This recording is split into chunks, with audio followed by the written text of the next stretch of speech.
Good morning mga ka-idol. Manapog ko'y bagong tinudluan mga ka-idol. Kaya itong isa ni-retire na. Ni-file na og resignation letter. So kanay bago na po ni Bob Marley ng Bukidnon ni sa guys. Sugod na sa ka-symbol. Gahapon man ako ni sa gitudluan pero paminaw na ko, piling na ko mga ka-idol. Ako gitudluan na ni.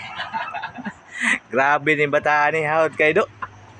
Okay kayo. Muni ang Bob Marley ng Bukidnon, daghan nagtalin. Ayaw cool. Mapasingir, mapapanday. Okay kayo, kusinero. Naana siya ng mga talin.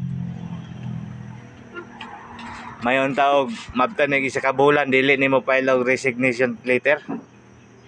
Or basig malabdan na punig ulo pila ka adlaw. Aray ko. Okay kayo? Okay, isa lang ako.